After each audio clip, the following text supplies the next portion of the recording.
Hi மக்களே, radish chapati. ஆக்சுவலாக ரேடிஷ்னாலே எனக்கு பிடிக்காது. ஸோ சாப்பிட்ணும் ஹெல்த்திங்கும் போது இந்த மாதிரி ட்ரை பண்ணி பார்த்தும்போது ஒர்க் அவுட் ஆச்சு.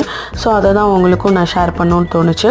1 கப் சப்பாத்தி மாவுக்கு ஒரு சின்ன ரேடிஷ் வந்து நல்லா குட்டியாக சாப் பண்ணிக்கோங்க, துருவிக்கோங்க.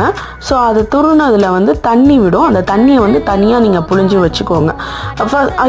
ஆஸ் யூஷுவல் நம்ம பவுலில் வந்து மாவு, ரேடிஷ், அந்த துருவுனது, சால்ட்டு, எண்ணெய் ஊற்றி ஃபஸ்ட்டு பிசைஞ்சிட்டு தண்ணிக்கு பதிலாக இந்த தண்ணி நம்ம புழிஞ்சு வச்ச தண்ணியையும் இனி மிக்ஸ் பண்ணி சப்பாத்தி மாவு பிசைஞ்சிருங்க.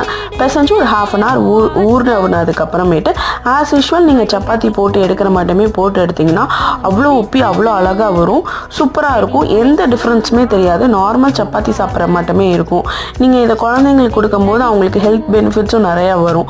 ஸோ அதுக்குனால இந்த மாதிரி ட்ரை பண்ணி பார்க்கும்போது நல்லா இருந்துச்சு. ஸோ நீங்களும் ட்ரை பண்ணி பார்த்துட்டு எப்படி இருக்குன்னு கமெண்ட் பண்ணுங்கள். அடுத்த வீடியோவில் பார்க்கலாம். தேங்க்ஸ் ஃபார் வாட்சிங்.